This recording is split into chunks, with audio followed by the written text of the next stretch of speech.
search that. Give me that. Was all the screaming from Well, I think a little bit of a cold and all the excitement and, yeah, you know, the last week or so, you're going to all the campus launches. You're just really out there and it's exciting. So, yeah, I lost the voice. That's okay. It was worth it. I lost the voice and gained a Senate pin. Well, I'm wondering, could you open by actually telling us a little bit about what the concession call from Senator Heller was like, how that went, and what his tone was like, what the exchange was between the two of them? Sure, actually, he was fantastic. He called to congratulate me. It was hard. He said it was the first time he'd ever lost a race. He congratulated me on running a good race and said that proud of the work that he did in Nevada, and I think that he has worked hard for the last 30 years. And then we talked about the transition, because when you have, just like my congressional office, we have constituents here in the state and in the district that we're helping, seniors, veterans, just doing our regular constituent services. So it's really important that nobody gets left behind or dropped in the transition. So we talked about our teams getting together to be sure that all of our constituent services transitions just right, because that's the most important thing. I have a similar question, Yes. but mine's kind of a two-part. Did you get a call from Senator Harry Reid congratulating you? What did he say? And then how did he encourage you to get into politics? If you'd be able to answer this. So I didn't get a call from him. I did receive a text message the next day. Unfortunately, Senator Reid's been very ill this year, and so I'm not sure where he's at in his treatment. I haven't talked to him in a little while, so I did receive a congratulations text the next morning. And Senator Reid, when he talked to me about politics, I talked with a lot of people about running for, when I first ran for Congress and even running for Senate, about what it meant to them. And what Senator Reid really told me, and I've told this over and over, is that know your why, understand what's important to you. And he said, you may not think that you're gonna go to Washington and change things, but the work that you'll do in your state and your district for individuals, for businesses, large and small, you will make a difference. You will touch lives by listening to those stories, and then you'll take them and do, try to do good legislation. And he said, and just be true to your word, just the same way that you are in regular life. So if you don't promise something you're not gonna keep, right? And those kinds of things. So that's what he talked to me about. It's what many others talk to me about, and it's the way that I feel that I've lived my life.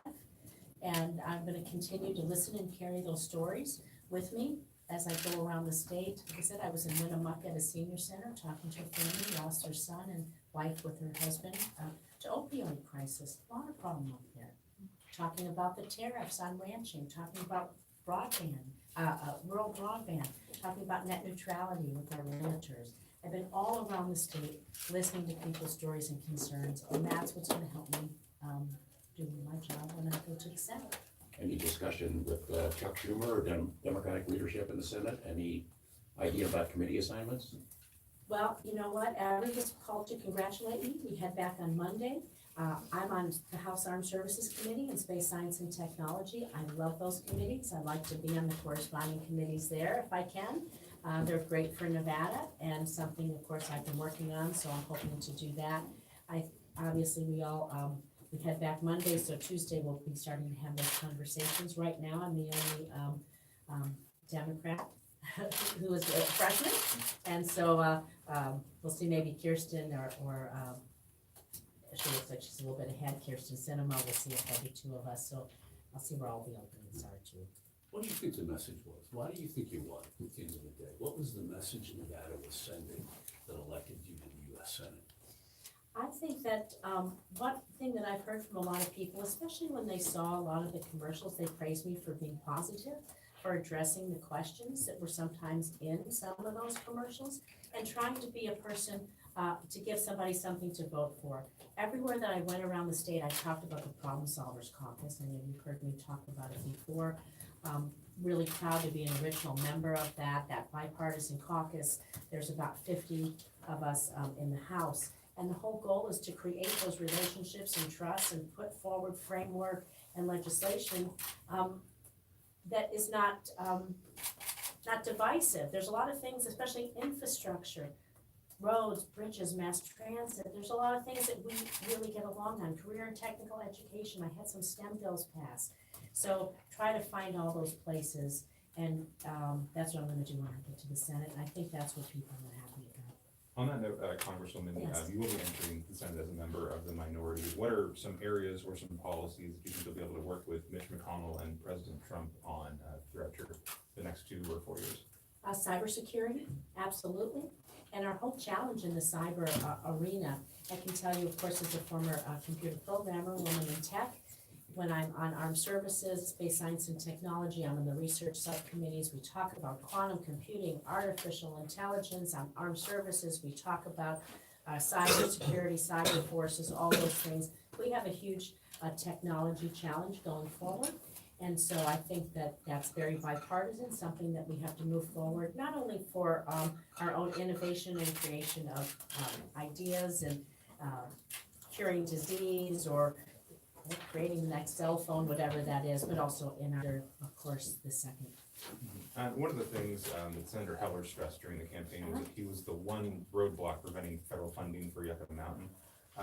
With you in the minority, what kind of steps or roadblocks can you place to prevent that from being funded? Well, I can tell you it's really great that we took the majority in the House, because that's gonna stop it over there, for sure. There won't be funding, of course, all appropriations, all funding comes out of the House. And so with the Democratic majority there, I think that will help us. Now, on the Senate side, Catherine and I will be working together to be sure that we put together our allies and partners to fight Yucca Mountain every which way we can. I actually introduced some legislation in the House that I'd like to reintroduce. It was to create jobs, not waste, and what it was is to repurpose Yucca Mountain for something maybe like national data storage, secure data storage. For example, we have there's lots of defense all around there. So there's some infrastructure there, so perhaps we have lots of data. It's a secure location, there's infrastructure there. Maybe that would be a great thing that we can do with Yucca Mountain instead, and repurpose it. It would be a job, not the waste, and find other ways that we can make it useful. Senator, it's been a little over a year since the 1 October shooting here, and just this week we saw another mass shooting in Southern California. Do you see any opportunity in the new Congress to make any progress in terms of passing any type of gun safety legislation?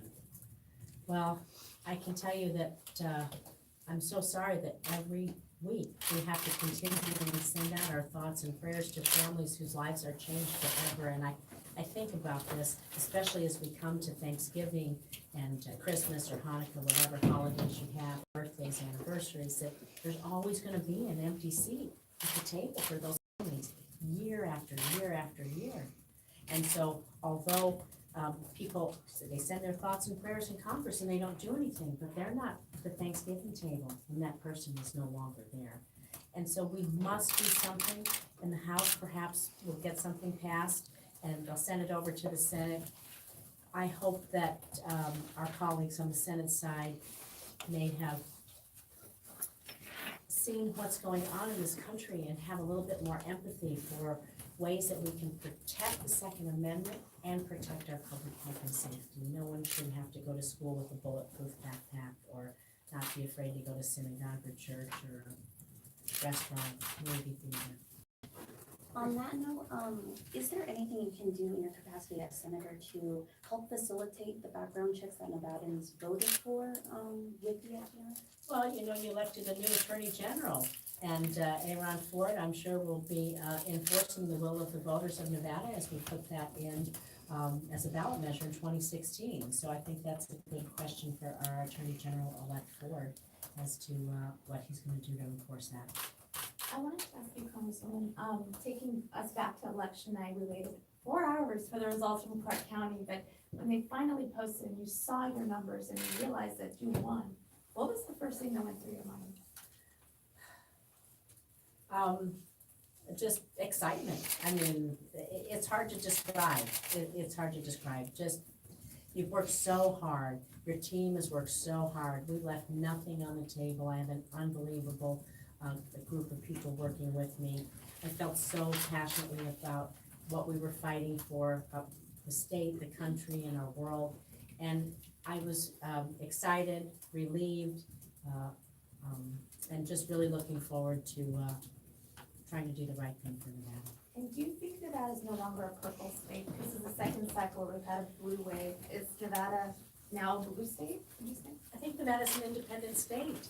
I think that we sure are purple, but I do think that people look to the personalities of who they're gonna elect. We're still a small state, less than 3 million people. So you do have a good chance to go around and sit in the coffee shops and meet lots of people everywhere you go.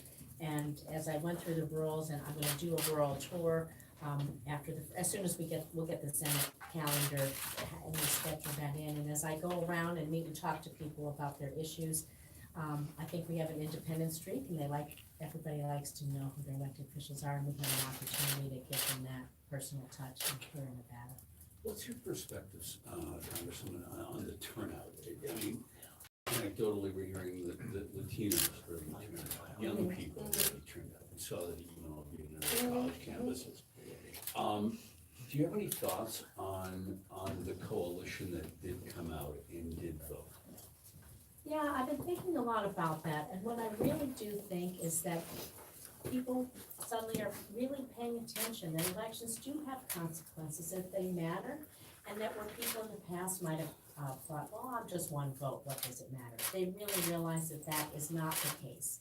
And so when you have young people at colleges and universities, they see what happened with the Parkland kids and their movement for gun safety, but all of the student debt. So you think about that, the students are voting, they care a lot about the environment, about what kind of jobs they're gonna get. So I think that overall people are more engaged in every single community as to what's important to them, and our grassroots activism is to help show them the way to do that. What would your message be to President Trump after he had that press conference, I think it was yesterday, he said essentially, look, if Democrats are nice to me, I'll be nice to them in the House.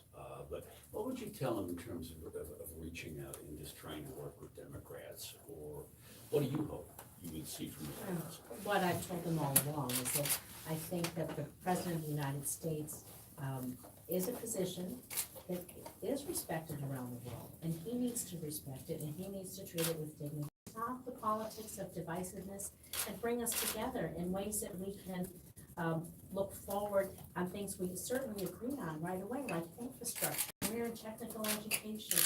We have to do something about immigration, but trying to do that through executive order isn't the way to do that. Help us find a legislative solution. So there's a lot of things I'd like him to move forward and find ways to bring people together instead of splitting us apart. He also said that if the House Democrats investigate his affairs, launch subpoenas, he will use the Senate to investigate House members. Would you anticipate that would affect how your colleagues in the House are going to approach the administration and their oversight responsibilities?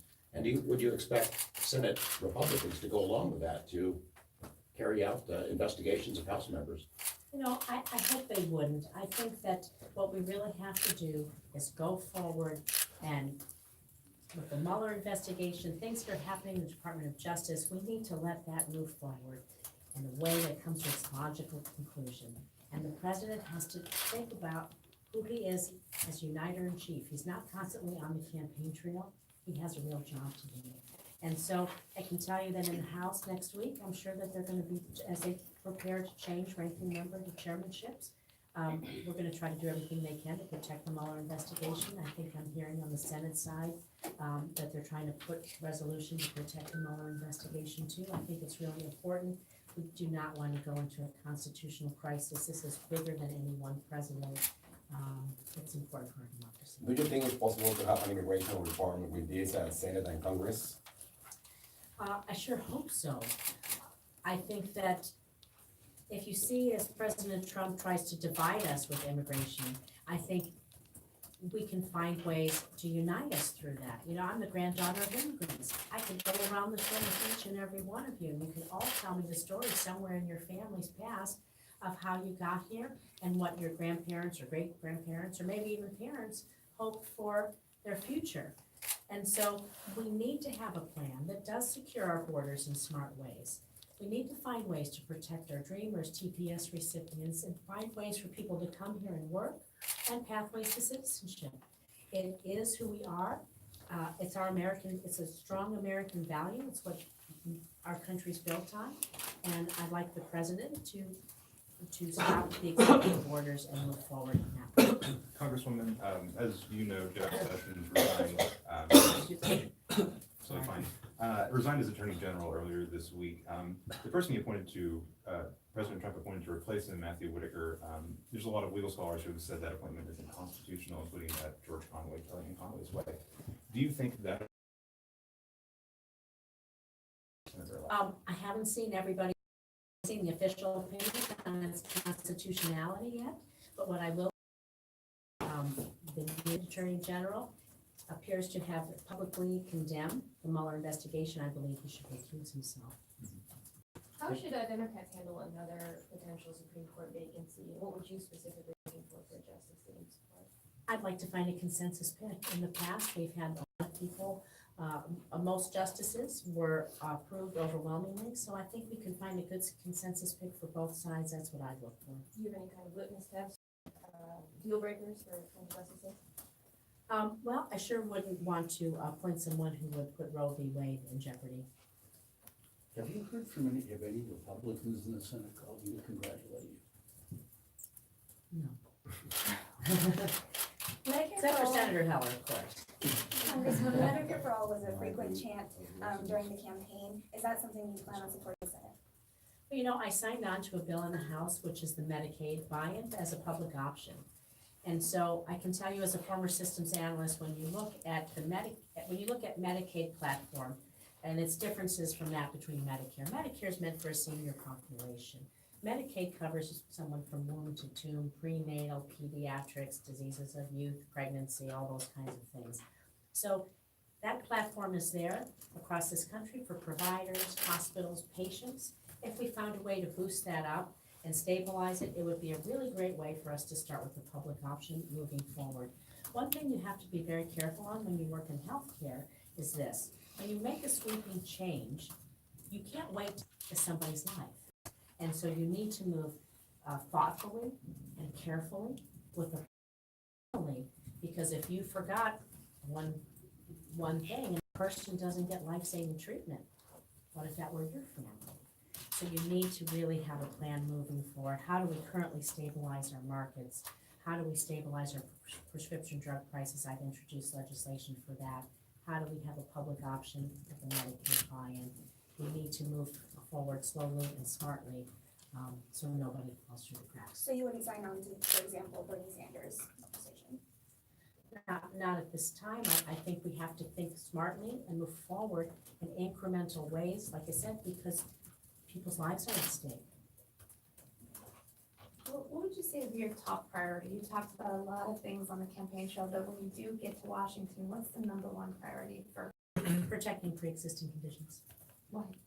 Because every single person I've talked to in the state of Nevada, whether they're Democrat, Republican, independent, young or old, any place in between, no matter where they come from, no matter what religion they are, is panicked about not being able to get insurance for their pre-existing condition. I led the resolution in the House of Representatives to sign on to the lawsuit to protect the constitutionality of that.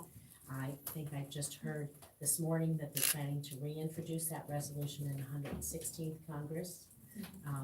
And so we need to move forward. That's the number one request I have from every single person that I've talked to. Would you vote in support of any legislation that adds more funding to the president's border wall? And if so, what would you be looking for as part of that legislation? Excuse me while I take a drink, please. Sorry.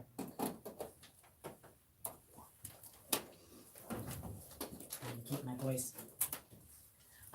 You know, I think that it has to be part of an overall package, and so a border wall in many places is not the smartest thing. We've talked about smart security.